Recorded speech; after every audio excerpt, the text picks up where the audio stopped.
Hello, welcome to the monthly lecture series of the National Capital Area Skeptics, NCAS, also known as NCAS. I'm Scott Snell, president of NCAS, speaking to you from my home in the Washington, D.C. area. Later this month is the 35th anniversary of NCAS. On March 29th, 1987, more than 100 very enthusiastic people attended the inaugural meeting to found the National Capital Area Skeptics, forming an independent membership organization to objectively examine claims of paranormal phenomena and fringe science, and to more generally promote critical thinking and scientific understanding. Our work continues today. Find out more about us at ncas.org, and also have a look at our collection of past NCAS lectures on our YouTube site. You'll find that a few of the videos feature today's speaker. She's Eve Siebert, an adjunct professor at Stockton University. She earned her PhD in medieval English literature from St. Louis University. A contributor to the Skeptical Humanities blog, Skeptic Magazine's Insight blog, and the Skepticality podcast, she was also a regular panelist on the Virtual Skeptics webcast, along with our very own Brian Gregory. Her talk today is entitled Save the Children, QAnon, the Blood Libel and Witch Hunts. Ladies and gentlemen, joining us from the Garden State, New Jersey, USA, Eve Siebert. Hi, let me just get up my slides. Here. In December 2016, Edgar M. Welch traveled from his home in North Carolina to Comet Ping Pong, which perhaps you've heard of, a pizza restaurant in Washington, D.C., and fired an AR-15 rifle at a locked storeroom door. He had gone to Comet Ping Pong to rescue child sex slaves he had heard were being held in the restaurant's non-existent basement. The children were the victims of a sex trafficking ring led by a former presidential candidate and Secretary of State, Hillary Clinton, her campaign chair, John Podesta, and some pizza restaurants. The far-right Pizzagate conspiracy theory might have faded away had it not merged with the QAnon conspiracy theory, which is particularly popular with Christian nationalists. Children, it transpired, could be ordered for delivery from Wayfair.com, which the unenlightened know only as an online furniture store.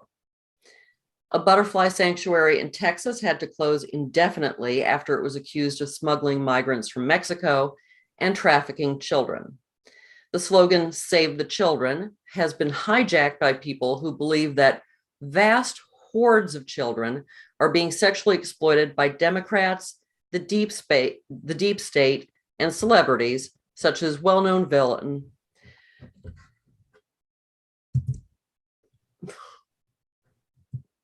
Tom Hanks, which this is not. Well-known villain Tom Hanks.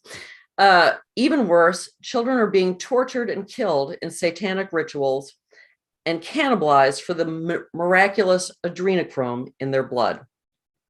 It is confidently asserted that a video file called Frazzle Drip was found on Anthony Weiner's laptop.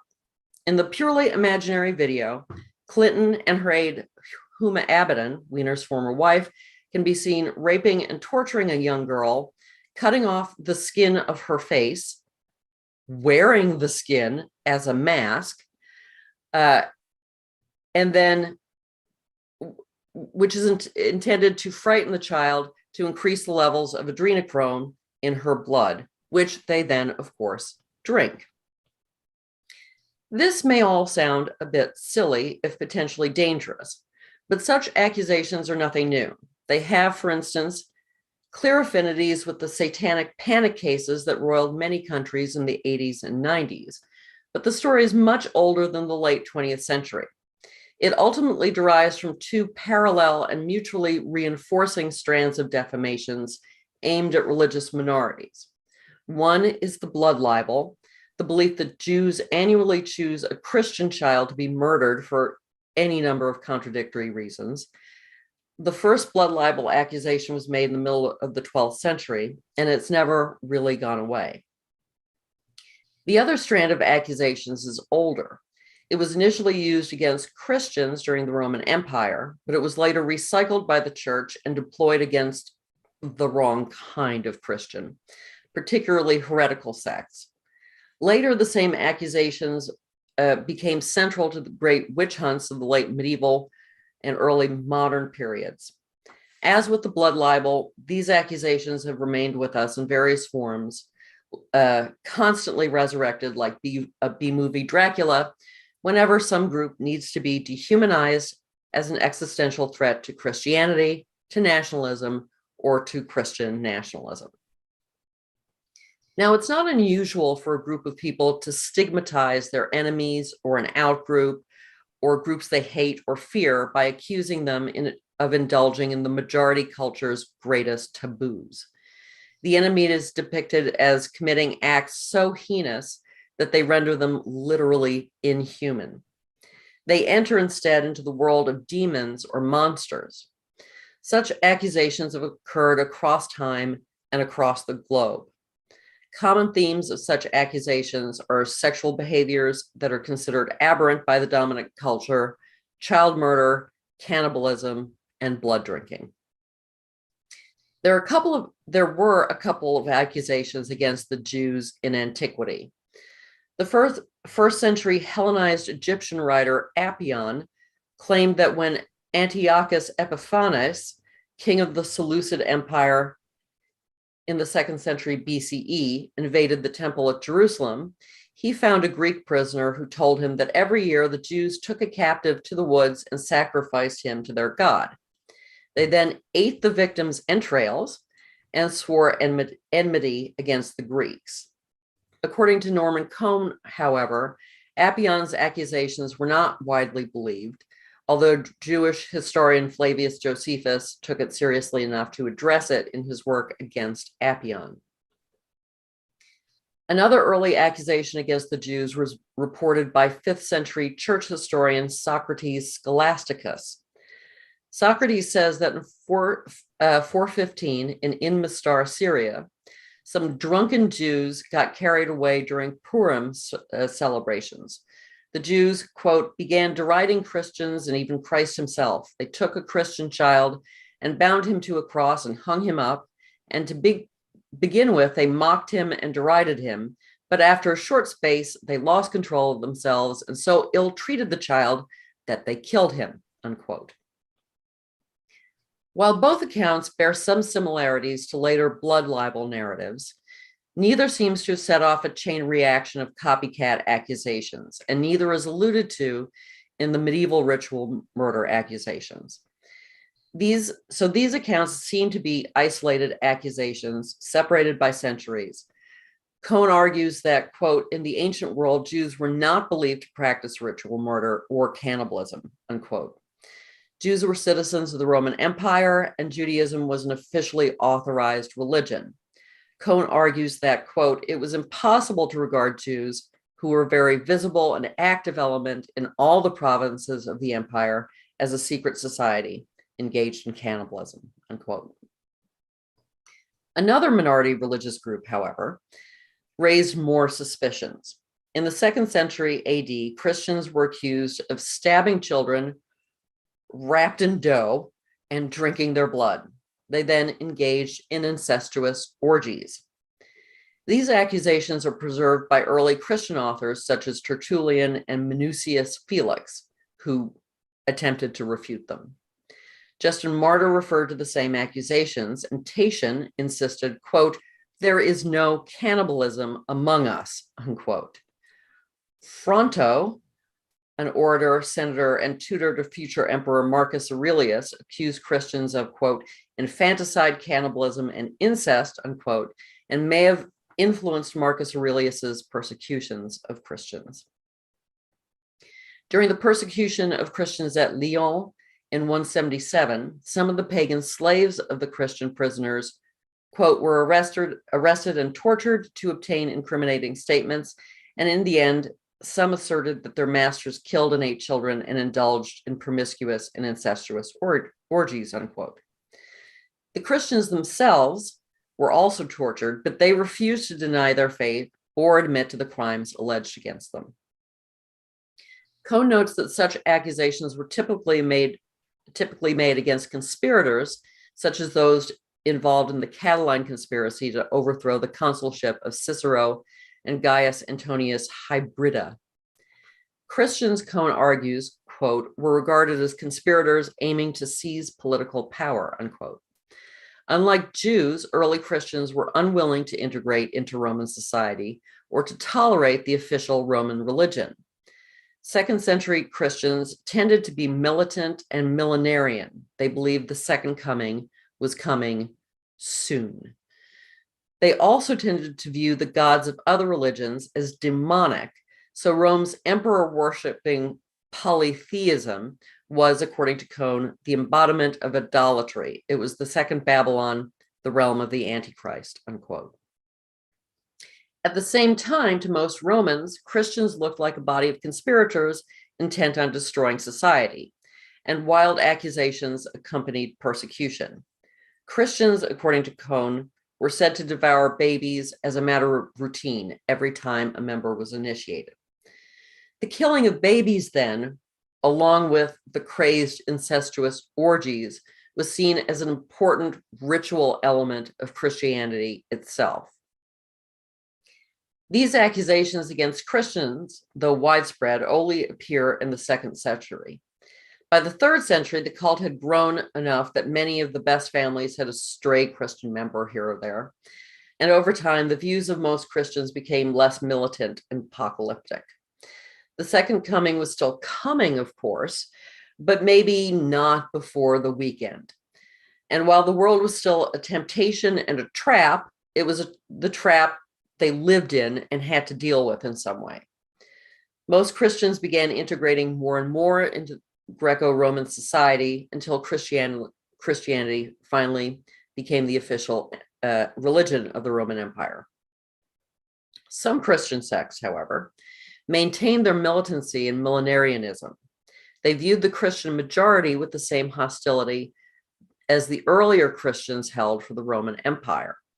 And the Christian majority viewed the militant sects with the same suspicion the Roman Empire cast on the early Christians.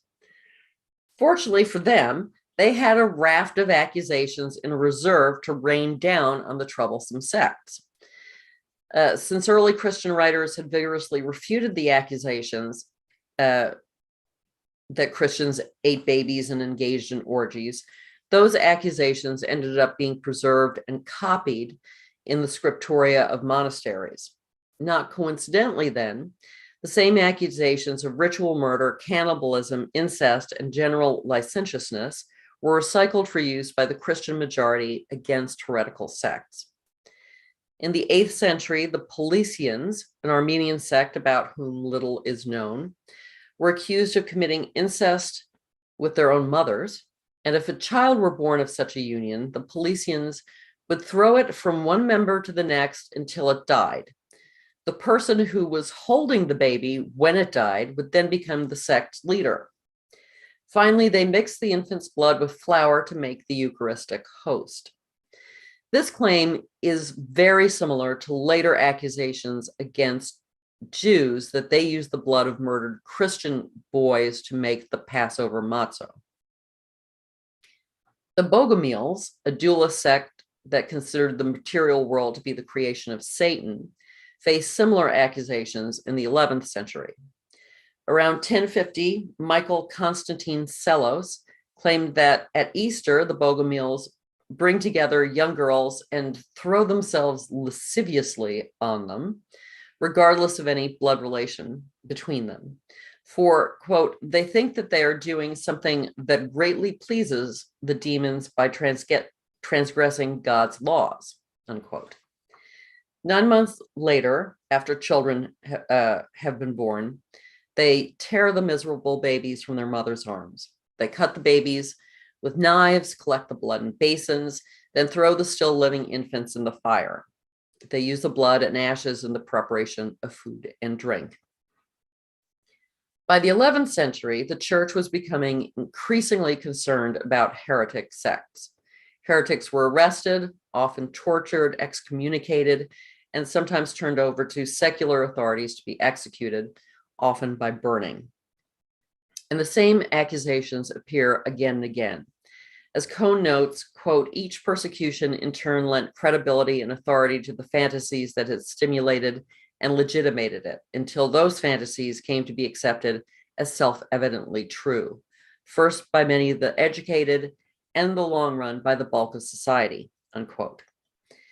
In the 12th century, the Fraticelli, which evolved from a breakaway group of Franciscans, were accused of indulging in orgies and killing babies by tossing them around until they died. Indeed, playing hot potato with infants was a bizarrely common accusation.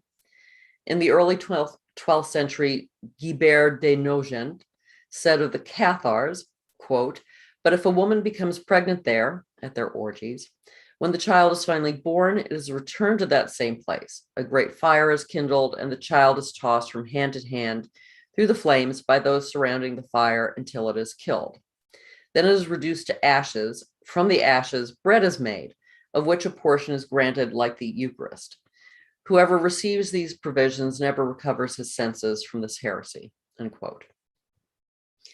Other elements were typically part of the accusations as well. In the ancient world, Jews were sometimes accused of worshiping a donkey's head, and the same claim was made against Christians. Heretics were also accused of worshiping an animal, often a cat, sometimes a black cat, and kissing its anus or genitals. Homosexuality, sex with demons, idol worship, and rituals or orgies presided over by demons, or even Satan himself, were common accusations. The same accusations, though generally not infanticide, were also made against the Knights Templar.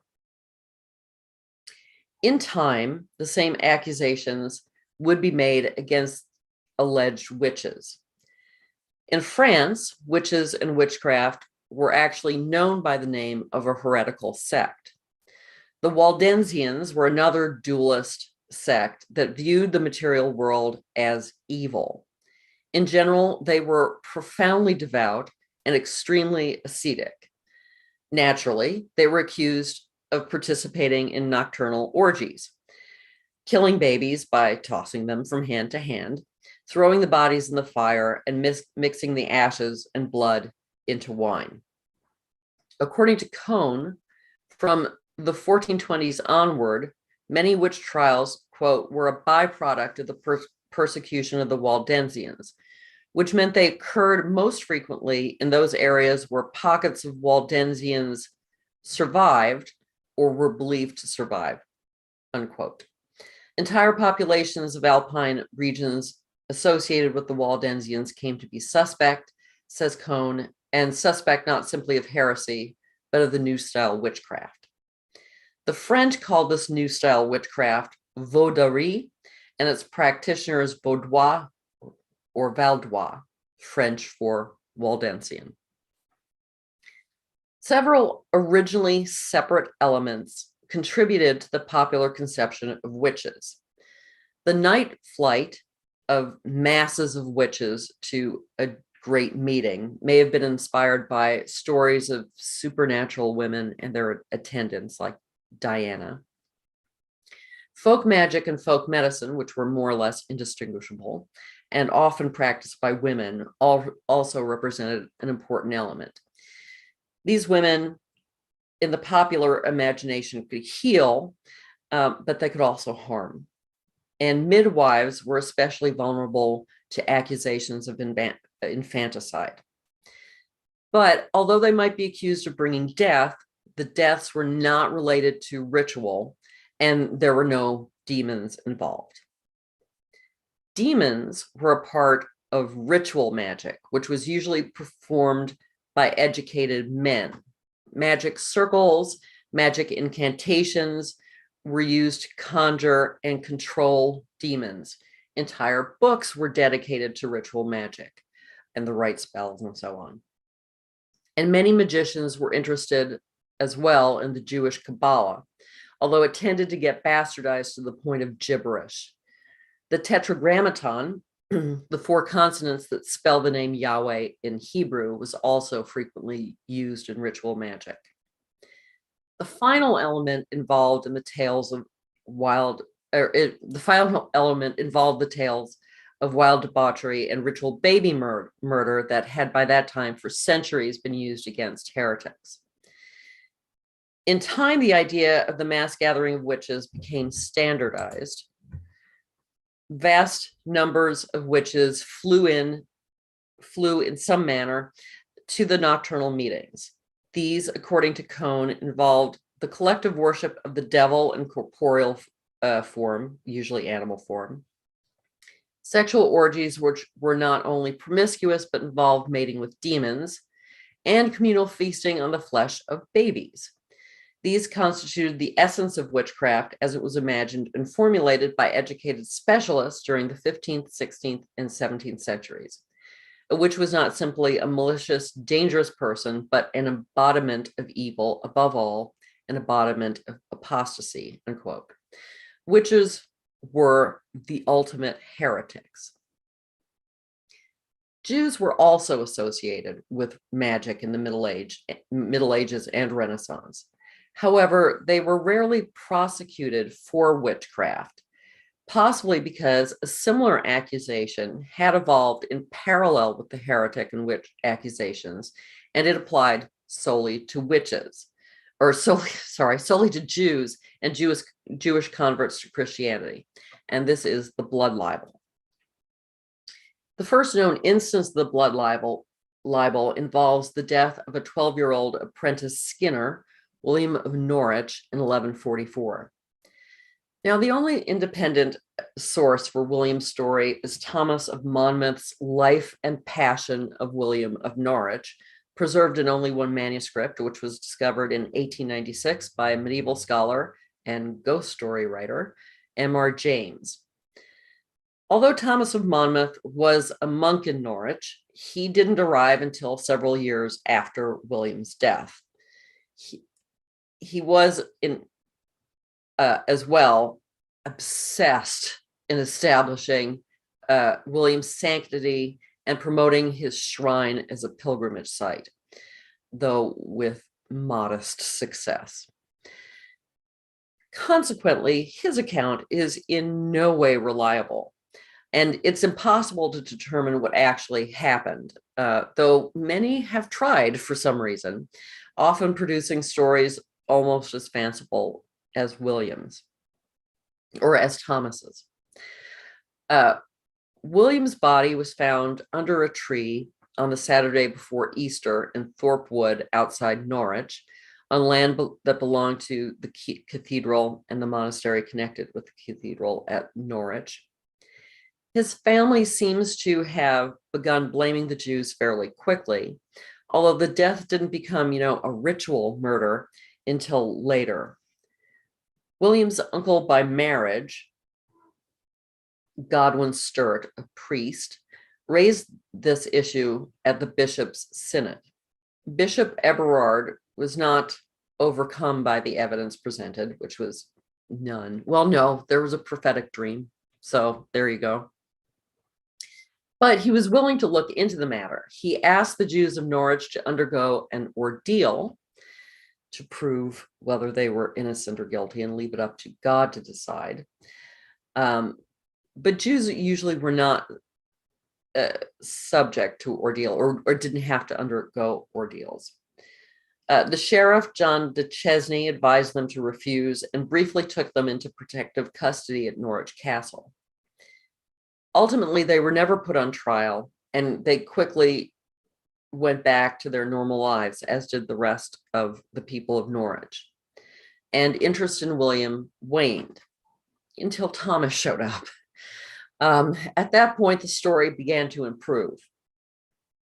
Thomas says that on the evening of Passover, though his dates actually don't quite work, the Jews began to torture William. They stuck a teasel, which is a tool used to raise the nap of wool in his, and looks like kind of like a knife. They stuck that in his mouth, shaved his head, and, quote, wounded it with an infinite number of thorn pricks. There were others among them who, in mockery of the passion of the cross, sentenced him to be crucified. He was put upon the cross, and they competed among themselves in rivalry to kill him, unquote. The crucifixion was odd. According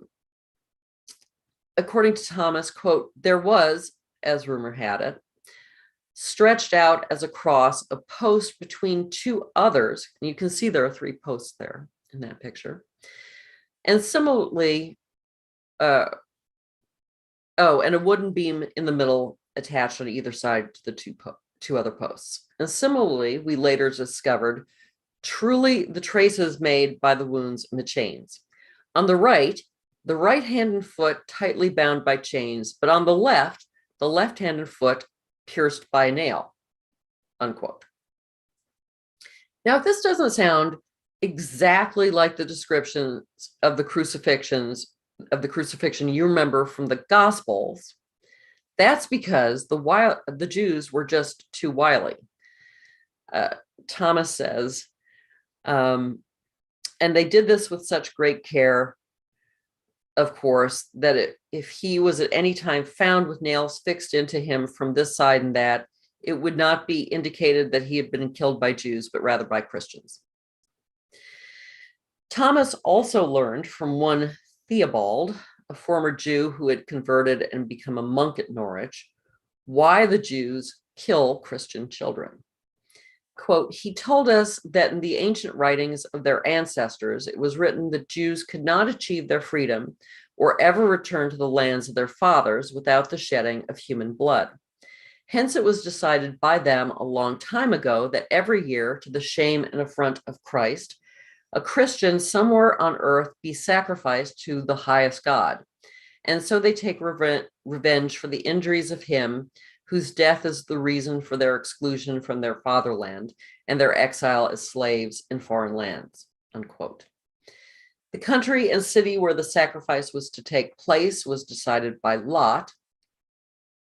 At the time of William's death, Theobald was supposedly in Cambridge, quote, a Jew among Jews, unquote.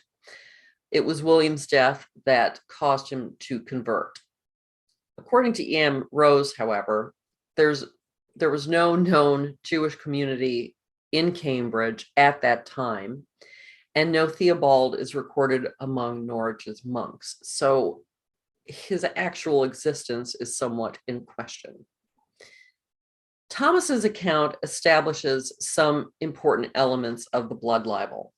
Although physical crucifixion eventually faded from the story as it spread across the continent, the symbolic association with Christ's crucifixion remained.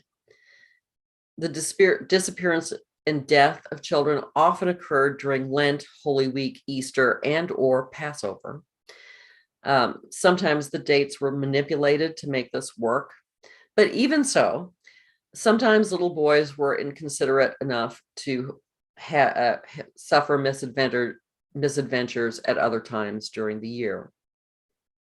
Perhaps the most important element, though, is Theobald's contribution, which makes all Jews collectively responsible for the deaths. His testimony makes a local tragedy into a global conspiracy. One element that is missing from William's story and all blood libel tales until the end of the 19th century is the sexual element that's so prevalent in QAnon conspiracy theories. Although none of the ritual murder victims was ever canonized, they were venerated locally as saints, and some were very broadly venerated. Some were informally beatified, and their cults were officially authorized by the church until after Vatican II in 1965. So their purity, their innocence, their virginity are constantly emphasized in these stories. They were associated not only with Christ crucified, but with the Christ child, with the cult of the Virgin Mary, and with the increasingly popular cult of the Holy Innocents, the infants killed in Jesus's place. Of course, the Holy Innocents were Jewish infants, but by the 12th century, they'd come to be regarded as sort of honorary Christians, and all the villains in the story were seen as Jewish. So Basically, any sexual element to the story, to any of the stories, would have tainted the victims as well as the villains. They had to be seen as completely pure and virginal. The next alleged ritual murder was Harold of Gloucester in 1168. Not a huge amount is known about him. He was found in a river, but had supposedly been crucified. Unfortunately for the Jews, his death occurred when Jews from all over the country had gathered in Gloucester for the celebration of the circumcision of a child in a prominent family. As in the case of William of Norwich, no Jews were ever tried or punished for his death. Unlike William, he didn't even inspire a minor cult. However, according to Joe Hillaby, his death is significant because within 3 years, the first blood libel accusation appeared on the continent. So it may have been his story that made the jump rather than William of Norwich's.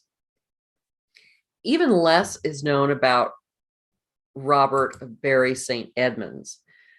Jocelyn de Brakeland, a monk at Bury, mentions in his chronicle that he'd also written a life of Robert, but it doesn't survive. What we have is this manuscript illustration and a poem by John Lidgett. Robert seems to have been found in a well in 1181, but again, he was thought to have been crucified. No Jews were tried or punished at the time, but in 1190, Richard the Lionheart's government allowed Bishop Samson to expel the Jews from the huge liberty of Bury St. Edmunds. And this is one of the very first expulsions of Jews in medieval Europe. King Philip II Augustus of France had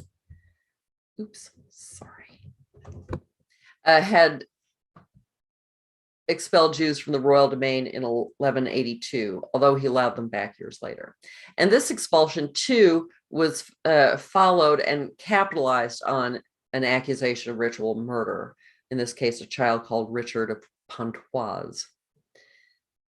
Adam of Bristol, you see there, was supposedly killed in 1183, but his story survives only from the text of a play written a century later, when there were no more Jews in Bristol. Like his predecessors, he was allegedly crucified. The only surviving text of the play also contains this, which is probably the earliest known depiction of the blood libel. You'll notice the sort of horrible depiction of the Jew who's poking the child. The only one of England's child martyrs to develop a significant or long-lasting cult was Little Saint Hugh of Lincoln. He's called Little Saint Hugh to distinguish him from Bishop Hugh of Lincoln, who was actually canonized, and who defended Jews against armed mobs on more than one occasion. For a while, the shrines of the two Hughs stood opposite each other in Lincoln Cathedral. At any rate, in the summer of 1255, the body of the 9-year-old boy was found in a well. According to most of the sources, it was not on or near Jewish property. As in the case of Harold of Gloucester, Hugh's disappearance and death happened to coincide with a large gathering of Jews, this time for a wedding. Although many of these children were found in wells or rivers or other bodies of water, accidental drowning never seems to have been considered a possibility, supposedly because their bodies showed signs of violence. I should point out, in many cases, they'd been missing for some time by the time they were found. Like most of the other English examples, little Hugh was quickly identified as a victim of crucifixion. In his chronicle of the event, Matthew Paris says Hugh was also disemboweled, quote, for some reason. It is said for the purpose of their magic arts, unquote. In later accounts, blood was collected for magical purposes, magical, ritual, and healing purposes. No action was taken taken in Hugh's case until Henry III arrived in Lincoln in October. He ordered an investigation of the case, and his steward, John de Lexington, questioned one of the Jews, a man named Coppin, Joppin, or Jacob, depending on the source. In exchange for immunity, Coppin confessed that the death had been a ritual murder. Henry, however, hearing about this, insisted that he be executed despite the promised immunity. He then ordered that 91 Jews be arrested and taken to London to stand trial. 18 of them were executed when they refused to have their fate decided by an exclusively Christian jury. The rest of the Jews were sentenced to death, but were ultimately released after the intercession of either the Dominicans or the Franciscans, depending on the source, and the king's brother, Richard of Cornwall, to whom Henry had temporarily ceded his financial rights over the Jews. So not completely disinterested. Now, this actually was the first time a monarch had become actively involved in a ritual murder trial. And it was probably the last time in England, because in 1290, Edward I expelled the Jews. The reasons, of course, for the expulsion were financial and political, but as happened in many other places, the ritual murder accusation was used to foment hostility toward the Jews. Hugh's shrine continued to attract pilgrims until the Reformation. And the base of the shrine is actually still there, though it is now accompanied by a sign that reads, "All too often, in too many places, communities identify themselves as who they are not rather than who they are. It is but a short step from this to distrust, dislike, or even hatred of the other, frequently neighbors who happen to be of a different faith or race," unquote. The blood libel became no less malignant as it traveled across the English Channel. In 1170, the accusations began spreading quickly. According to E.M. Rose, quote, "By the following spring, accusations were documented in at least 4 towns in northern and central France. Before that, they were scarcely known," unquote. In 1171, in Blois, the servant of a local lord was watering his horse when he encountered a Jewish man. Something fell into the water and startled the horses. According to Jewish sources, the object was one of several rolled animal hides the Jewish man had just purchased. According to the servant, it was a child. No body was ever discovered. No child was ever reported missing. Nonetheless, the Count of Blois, Thibaut, encouraged the seizure of the Jews, including a woman named Pulselina, who is usually described as the Count's lover, but she may have been his moneylender, or she may have been both. She and 30 other Jews were burned. 17 were women, some were pregnant, and some were holding their children. On December 28th, 1235, 34 Jews were burnt to death in the town of Fulda in central Germany. They were accused of killing 5 Christian children on Christmas Day, because for some reason, Jews like to celebrate Christian holidays too, apparently. The Jews were also accused of draining the children of their blood and then consuming the blood. And this is the first instance that's known of blood cannibalism in the ritual murder accusations against the Jews. Although, as we've seen, it was common in accusations against Christian heretics and later witches. The focus on the ritual use of blood soon became dominant, although accounts differ as to how the Jews used the blood. They differ so much that often Jews who, after undergoing torture, agreed to tell the truth, had difficulty at arriving at the truth their interrogators actually wanted to hear. It often took them several tries and more torture before they came up with the correct answer or the correct explanation of the blood. Often the blood was said to be baked into unleavened bread for Passover.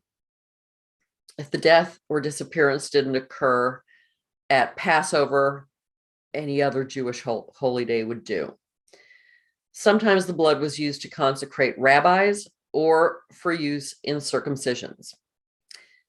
Apparently, the blood of Christian children is useful in staunching bleeding.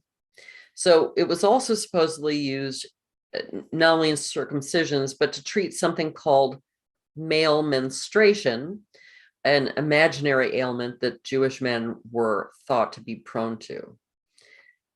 Regardless of its specific use, it was agreed the Jews needed Christian blood, specifically, usually the blood of a Christian boy. And they needed it on a regular basis, usually annually. In some cases, not only did Jews use Christian blood for circumcision, they circumcised the murdered Christian boys, as can be seen in this horrific illustration. This is from a printed book and shows the death of Simon of Trent, a 2-year-old boy, a huge 2-year-old boy, reportedly killed in 1475. Simon's cult was extremely popular and widespread. His was one of the cults officially authorized by the church until the mid-20th century. And on March 24th, 2020, which is traditionally Simon's feast day, March 24th, Italian artist Giovanni Gasparo unveiled a painting on Facebook called The Martyrdom of Saint Simon of Trent in accordance with Jewish ritual murder. And he is a somewhat acclaimed artist. According to the Jerusalem Post, quote, the painting is very detailed, showing hook-nosed Jews strangling and draining his blood. In addition, the child is shown with its arms outstretched, reminiscent of Jesus Christ on the cross, as the Jews look on with apparent sadistic joy, unquote. The painting was condemned by both Jewish and Catholic groups. While modern conspiracy theories are spread over the internet, the movable type printing press helped spread stories of the Blood Libel, as well as heretics and witches. The stories appeared in printed chronicles and sermons, ballads, broadsheets, which were often illustrated. The stories also appeared in popular entertainments, such as the play about Adam of Bristol, and in church artwork. References to the Blood Libel occur in high culture and popular culture. Chaucer's Prioress tells a Blood Libel adjacent tale and prays to little St. Hugh in the last stanza. In Christopher Marlowe's The Jew of Malta, a friar inquiring about the protagonist's crime asks, what, has he crucified a child? James Joyce twice alludes to the Blood Libel in Ulysses. Now, Joyce's references should not be seen as support for the Blood Libel, and arguably, even Chaucer and Marlowe's references may have an edge of irony to them.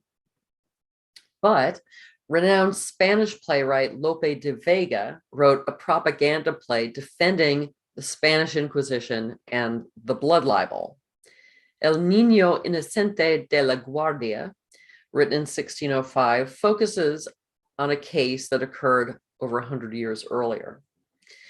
This was another case where no body was found, no child was reported missing, no one tried to investigate to find a child or identify a child. But reportedly, some converted Jews had begun to rethink their religious choices. Dissatisfied with Christianity, they naturally decided to use magic to bring down all of Christendom. The plot involves some sort of ritual performed in a cave using a consecrated host and the heart of a crucified Christian child. The conspirators included public Jews as well as conversos. Inquisitor General Torquemada interested himself in the case, moving the trial from Toledo, a province that was relatively tolerant of Jews, to Segovia and then to Avila. According to Sanford Shepard, he also he also appointed, quote, a special tribunal of fanatical anti-Semites to sit in judgment, unquote. The king and queen, Ferdinand and Isabella, also took an interest in the trial, and 4 months after the trial and executions, they signed the Edict of Expulsion in 1492. In Lope de Vega's play, according to Siebert, quote, the ritual crime implies that a solid phalanx controlled by a predatory cabal lies in wait to overwhelm the world order. An emotional relationship is assumed that links all Christians together against the unique forces of aggression which propose the destruction of civilization, unquote. As the stories of ritual murder multiplied and spread, they became accepted as fact. Even when skepticism was expressed over new accusations, the older ones, such as William of Norwich or Simon of Trent, were accepted as established history. In time, new accusations did begin to diminish in Western Europe.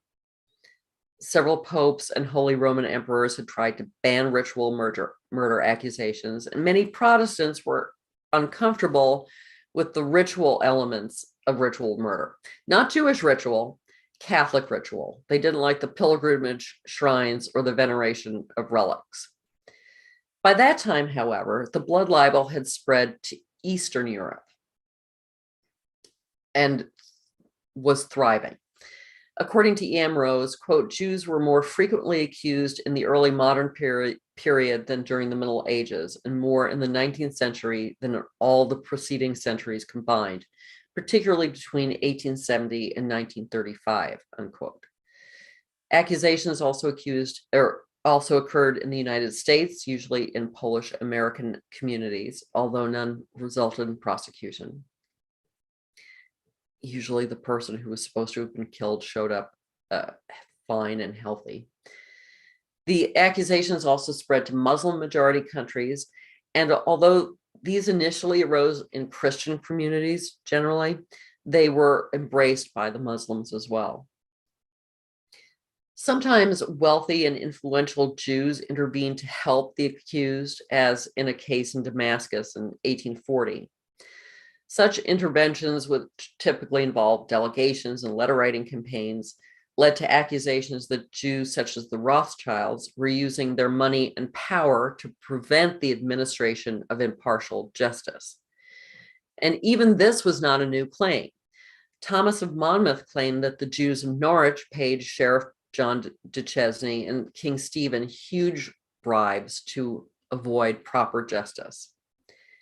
And while there may have been few or no new ritual murder charges in Western Europe, plenty of Europeans were happy to promote ritual murder, to insist that such things had occurred in the past and were continuing to occur in other parts of the world. One repeat offender was the Civiltà Cattolica, a semi-official mouthpiece of the Vatican. It's published continuously since 1850. In 1881, it first mentioned the blood libel, calling it a well-known practice. The authors argued that ritual murder was still occurring, but that international Jewry was interfering with justice and perhaps manipulating the press to cover up the crimes. According to Charlotte Klein, Civiltà regarded ritual murder, quote, as a fact. Almost every year, Jews murdered Christian children for their Passover in order to fulfill a Talmudic law, unquote. The sheer number of accusations proved the truth of the accusation, which is hardly circular at all.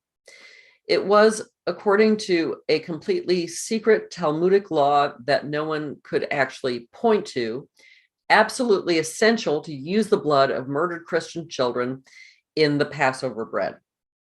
Moreover, the murder, as Klein notes, had to be performed in the most cruel and sanguinary manner to resemble the passion and death of Jesus himself. The use of blood in the Passover matzo is perhaps the most memorable element of the blood libel, but as we've seen, the heretical sect Paulicians were accused of using blood of murdered babies to make communion bread in the 8th century. Another thing heretics, witches, and Jews accused of the blood libel had in common was the manner of their deaths. They were frequently, but not always, burned. Burning was not a common method of execution. It wasn't used as a punishment for murder. It wasn't used as a punishment for child murder.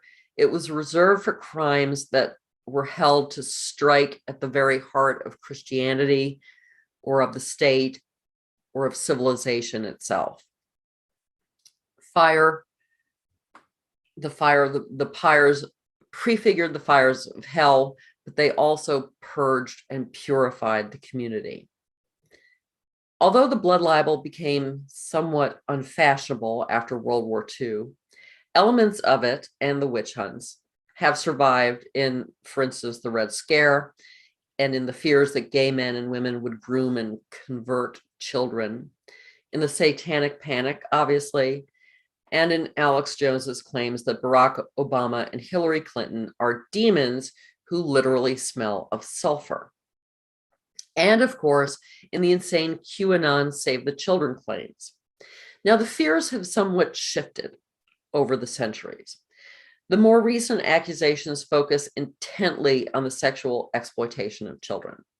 Such claims are almost non-existent in the blood libel accusations. And while orgies and incest were a crucial part of the claims against heretics and witches, and young girls especially were involved, they were active participants, not victims.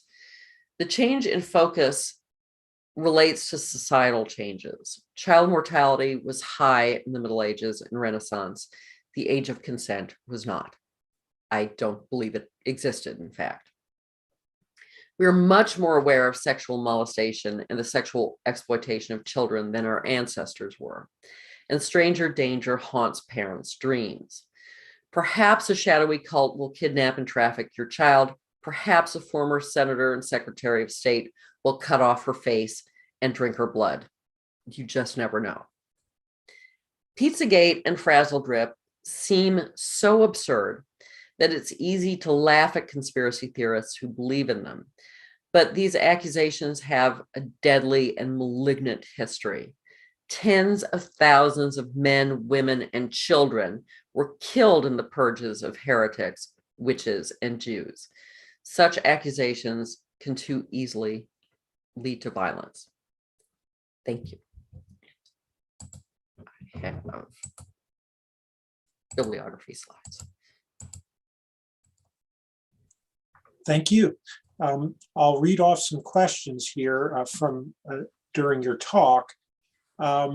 Chris Sentner out in Virginia, one of our members, asked about in our modern time, what are QAnon views on the Ukraine invasion and the false claims by Russia of chemical and biological weapons? I realize that might not be something you've researched, but do you know anything about that? I don't really. I know to some extent some QAnon proponents have been willing to embrace various Russian conspiracy theories, but I don't know really about that. Mm-hmm. You had described over these many centuries these outbreaks of anti-Semitic violence, these myths, these violent myths. And then, there were some efforts by popes to try to speak out against this. You had talked about, against Catholic rituals, but I was wondering, was there any sort of call to order from Pope? Yeah, there were some popes, I think Innocent the Third, who issued decretals on ritual murder and essentially ordering people not to make accusations of ritual murder. It didn't work. They still did it. I mean, it was sort of like during a outbreak of the Black Death. During that century, there were fewer blood libel accusations because at that time, Christians were burning Jews for poisoning wells and causing the Black Death.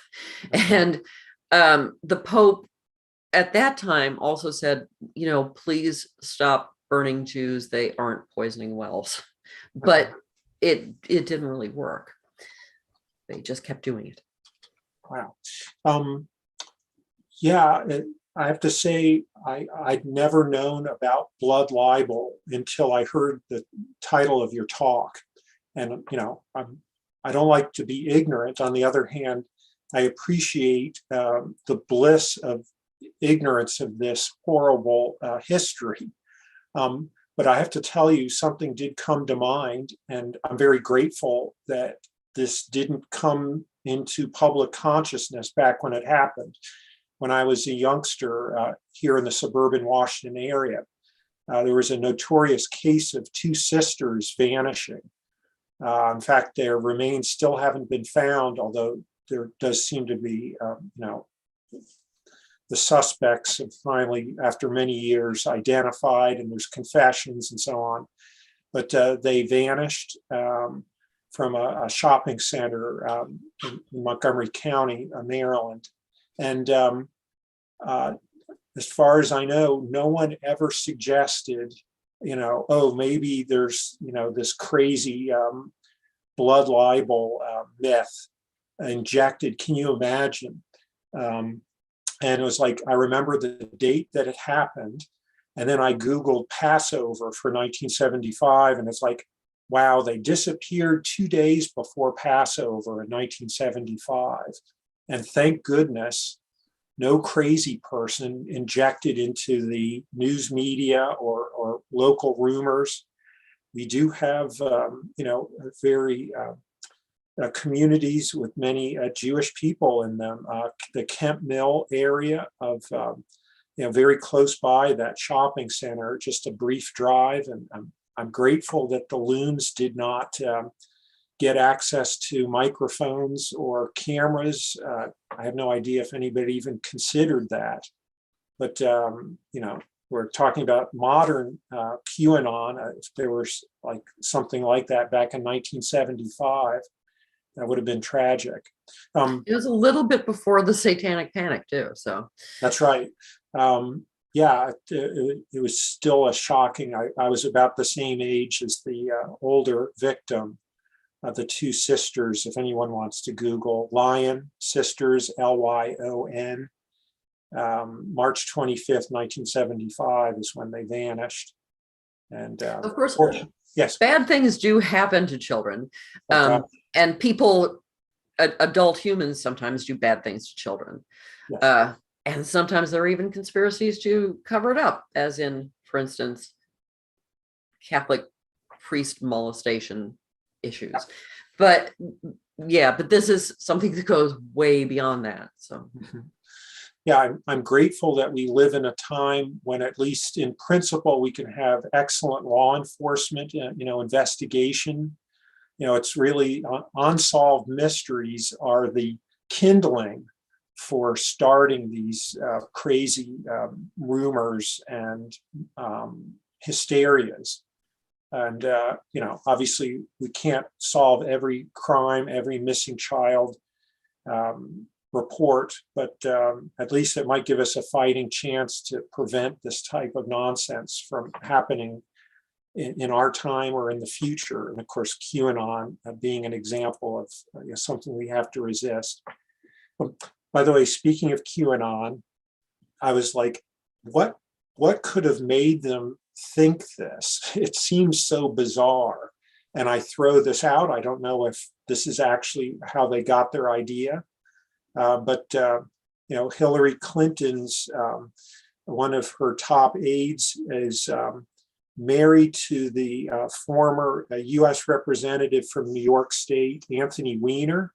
Mm-hmm. And Weiner actually did jail time for texting a minor with, sexual imagery.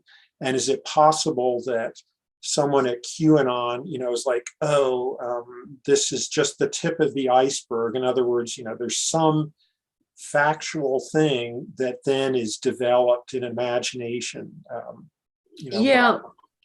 Weiner, I think certainly he became part of the story. The frazzle drip video was supposed to be on his laptop. And he did send a dick pic to a minor. So he became part of the story. I really don't think it's the origin of it. Because, I mean, even historically, there doesn't even have to be a cause. As I said, there are cases where there almost certainly no child even disappeared.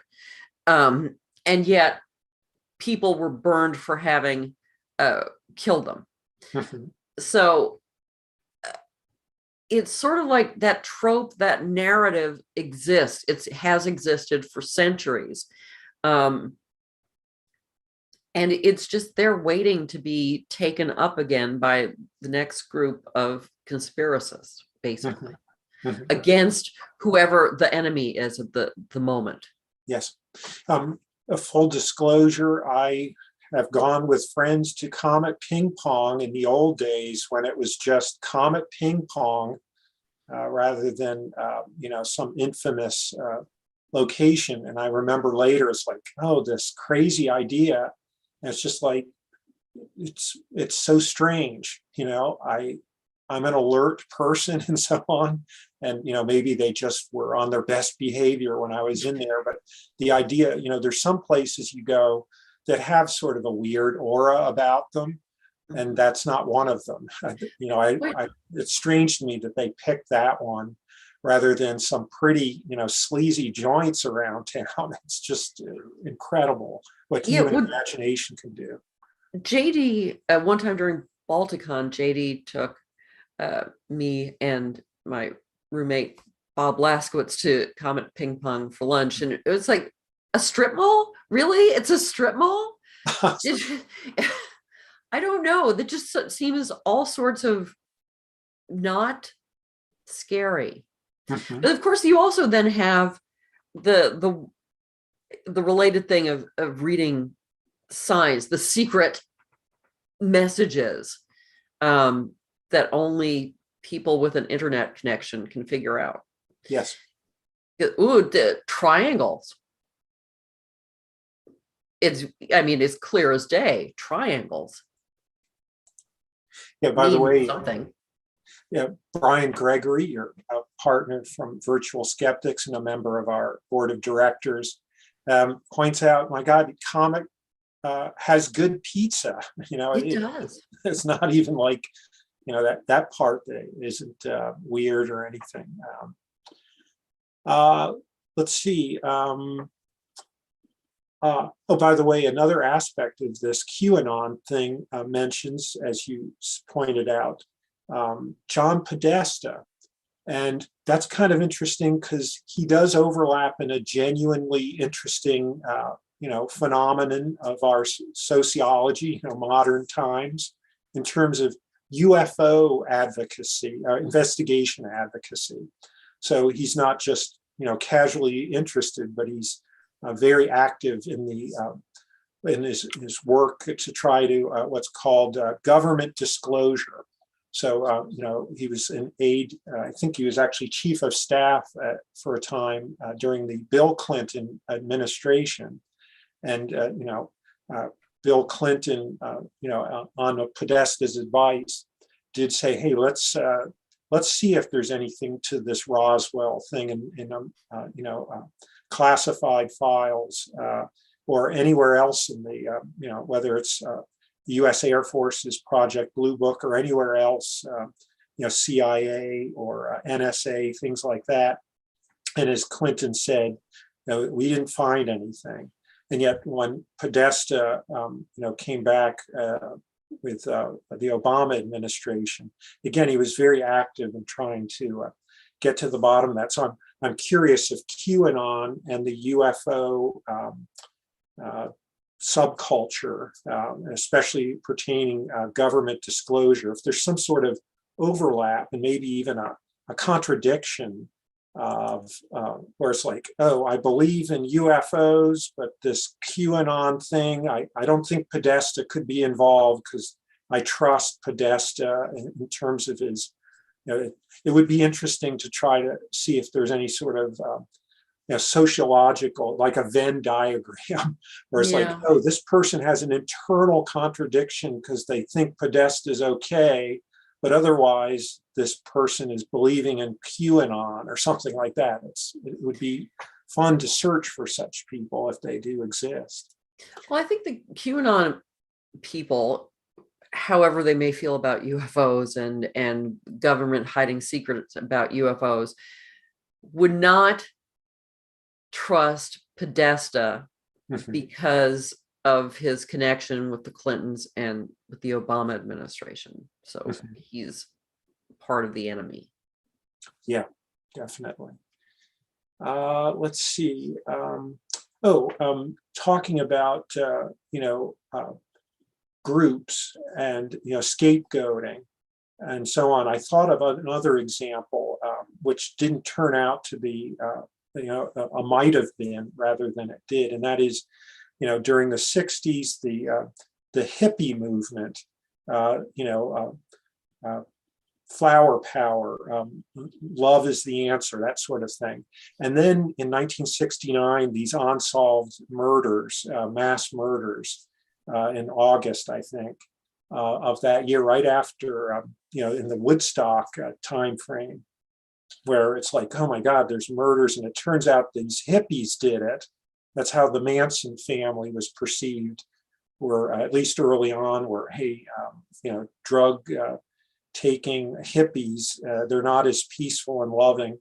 And fortunately, no one generalized from that case. That was a genuine case of a conspiracy by, Manson was sending these killers out at his command to do this. And it was a genuine conspiracy. But in our modern times, we didn't say, hey, we've got to round up these other, anytime there's a murder case or something, maybe there's other Manson hippie people. And of course, I say that where, Squeaky Fromme, one of the Manson family, tried to assassinate President Ford several years later. But in any case, that is another, I'm glad that we didn't have a mass hysteria against hippies, who for the most part really were flower power people. Yeah, well, most of them weren't also white supremacists who wanted to start a race war, Right, which Manson did. So yeah. Yeah. Let's see. Looking through for questions from our participants. We've had a lot of commentary here. Some of it sort of gallows humor, as you might expect. It's a difficult topic to look back at, especially, I have to tell you, what's happening in Europe right now is on my mind, as everyone. And now we're having a discussion about other humanities in humanity. And yet, what would you see as perhaps the antidotes to this? I mentioned, my thoughts about better law enforcement, better educated public, directing people against these types of racist, anti-Semitic, any other scapegoating. Well, I'd like to think education is the answer. I think what we have to do is confront these kind of accusations when we see them. Now, obviously, sort of dyed-in-the-wool QAnon conspiracy theorists who are they still out in Dallas and Dealey Plaza waiting for JFK Jr. to come back? I don't know. Yeah, but those people are probably not going to be convincible. But when you start to see other people mimic, less completely out there people starting to mimic their talking points, I think it has to be confronted in some way, by pointing out how horrible the history of these specific types of accusations are, how they have a long history and they're not true. But otherwise, I'm not sure what else we can do, because they do spread so quickly and so widely. on social media, particularly. Mhm. One of our participants, Ted Gunderson, wonders if you read QAnon posts. No, not generally, no. Yeah, me neither. Yeah, anytime there's something so far out like this, it seems like it's a magnet for troubled people, maybe clinically mentally ill, or just somebody looking for answers, and their confused mind can't make sense of the world. And there've been other such movements where there's people that think CIA is trying mind control or something like that. I don't know if that's the case with QAnon, where there've been any arrests or something like that, and psychological evaluation. I mean, I'm sure there are some people involved with it who have some form of mental illness, but and this happens with lots of conspiracy theories and also cults, that people who are seemingly intelligent and not anything noticeably wrong with them can just get caught up in it. Sometimes it starts small, and then just going in a rabbit hole of consuming, a few conspiracy theories. But with conspiracy theories, you can't just have one, apparently. Well, some people can, but just go deeper and deeper into it. Again, they're not necessarily stupid, they're not necessarily crazy, just something. They just appeal to them for either because they appeal to their prejudices, or for what other reason, or do they take it a little step and then another little step, another little step, and eventually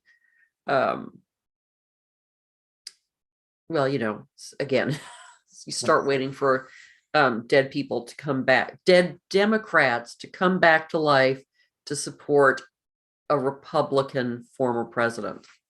Yeah. Ted follows up, asking, if you don't read QAnon posts, how would you know what they say? But I assume, just like I would, or you read about them. Of course, those may not be fair or reliable critiques of what QAnon is saying, but at least there is some discussion in the public arena. Yeah, I mean, I've read about QAnon. I've watched documentaries about QAnon. I don't sit waiting for Q drops, though. Right. Yeah, I have to say, it seems like people talk about QAnon, and it's like, well, it's just a bizarre cult, it would seem. And so I even though I'm fascinated by bizarre cults, I don't look in on them much, because it seems like everything about them is about them rather than like something practical, something that fits into current events that we need to be aware of, or something other than the absurd, as you said, JFK Jr. Showing up in Texas, after he died. What was that, 1999 or something? In that plane accident. Well, and the other thing is that certain elements of QAnon, not the whole blown thing, then it has started to creep into wider culture. So, for instance, in response to the Florida legislation that's being called "Don't Say Gay," there's been the response that it's not, that really it should be called an anti-grooming law, and if anyone disagrees with the law, then you should watch out for them, because they may be groomers. And people are saying this, like on Fox News, and or politicians.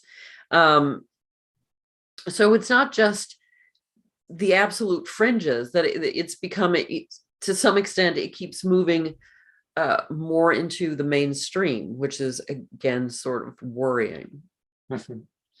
I've asked Ted during our chat here if there's a website with the quote unquote official QAnon posts. And of course, folks here said, are you sure you want to go there? And I mean, my God, maybe I shouldn't say this, but I looked in on RT, the Russian propaganda media product, on YouTube until YouTube blocked it in the United States yesterday. I want to hear what crazy or evil people have to say, just to be 100% sure I'm getting multiple sides of a question. And by the way, as I expected and hoped, the Russian propaganda is inadequate, in my opinion, to make the case of, we had to attack Ukraine. And to me, as a voter, as a concerned citizen, that's exactly what I want. I want to hear your best argument, even if you're using lies or omitting things. That's the typical way to try to manipulate someone, is omit important information. And they couldn't, even in their own propaganda bubble, make an excellent case for attacking Ukraine. And to me, that's great. I'm glad I saw their propaganda. It helped. It was reassuring, and I have to be aware of, reassuring hypotheses, but clearly they're the aggressor and they have no good excuse for it.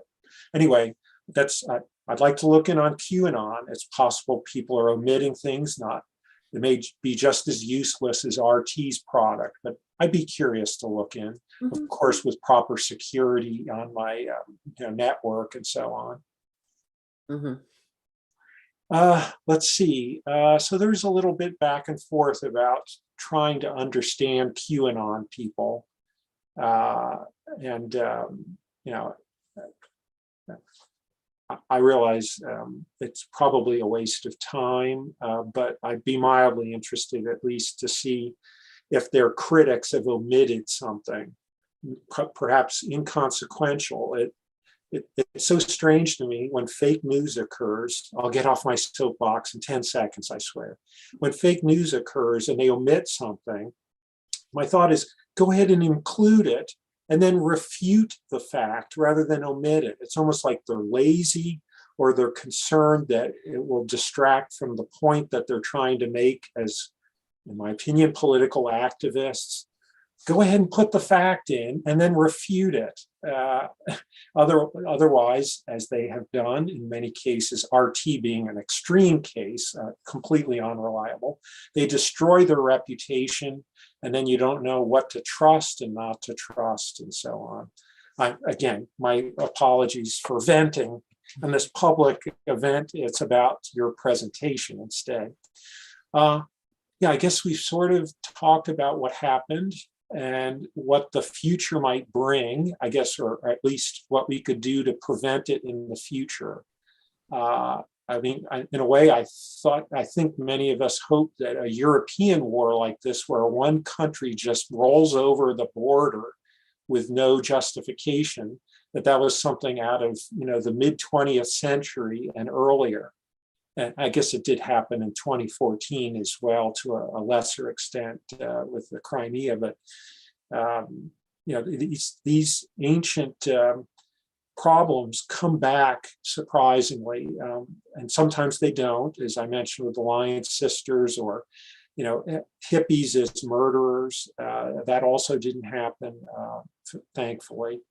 But we've got to protect innocent people, and also apprehend and prosecute guilty people.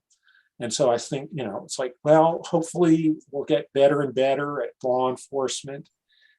Here's one of my pipe dreams, and maybe it isn't a pipe dream, but the future that will have artificially intelligent colleagues, a sort of the skeptic in your pocket in terms of skeptics, but also the fellow detective in your pocket if you're a police officer, a private investigator, what have you, and they'll protect us against our own biases, our own ugly, stereotypical beliefs, bigotry. It's like, it's like having a great friend that says, watch it, you're showing a bigoted perspective. It's like, oh yeah, I didn't even think of that. Painting all hippies as such and such, or something like that. So anyway, maybe I'm thinking too much about problem solving and trying to prevent this type of tragedy from happening ever again. And your presentation's part of that. Again, I knew nothing about blood libel until it's like, oh, Eve Siebert got this talk for us. And I was like, oh, wow. And it's very disturbing. But hopefully the outcome of this is to protect ourselves and our kids in the future, and that we get good law enforcement. So every guilty person gets apprehended and every innocent person stays free. That would be ideal. Yeah. Yeah. Again, forgive me. I don't know if you can tell, but I was affected by your, you covered a lot of tragedy, and I think anybody here is, you can't unsee it, you can't unthink it, and I'm hoping that we can. I guess April is that when they have the Holocaust. Remembering the Holocaust, for example, this was another type of Holocaust against Jewish people. Mm-hmm. And anyway, well, listen, it looks like we're maybe winding down as far as our Q&A. I do want to remind our members that Eve has been kind enough to stay on a little longer with us. Starting in just a few minutes. I do want to thank everyone who participated today on the chat. And please join us again here on YouTube, this YouTube page, 3 weeks from today. So that's Saturday, April 2nd at the same time, 1:30 p.m. Eastern. Our speaker will be Robert Schaefer, the longtime fellow of the Committee for Skeptical Inquiry. As you might expect, he'll be discussing UFOs, and also Philip J. Klass in particular, one of his mentors, one of the founders of NCAS, as I mentioned, from 35 years ago, and of course, a legendary skeptical investigator of UFOs. So that's Saturday, April 2nd at 1:30 p.m. Eastern. And I mentioned Philip J. Klass. NCAS gives out the Philip J. Klass Award for outstanding contributions in critical thinking and scientific understanding. And Susan Gerbeck is going to be getting that in 2022, next month, from us. And our members will be invited to the dinner, the awards dinner in Washington the last week of April. And then April 30th, she'll be giving a talk with the public in person at Arlington Central Library in Northern Virginia. She'll be presenting Grief Vampires, Wikipedia, and more. It's just going to be a wonderful last week of April. Us coming out of this terrible 2-year pandemic, safely gathering. I expect, of course, we'll keep our eyes on what's happening in the world. About that, but we'll have an awards dinner with her in the middle of the week, and then a public event on April 30th. Thanks again to Dr. Siebert. Today's program was produced by JD Mack. Thanks, JD. Okay, fellow NCAS members, check your email inboxes now and join us on Zoom for an exclusive online reception with Eve Siebert starting in just a few minutes. See you next time. Bye-bye.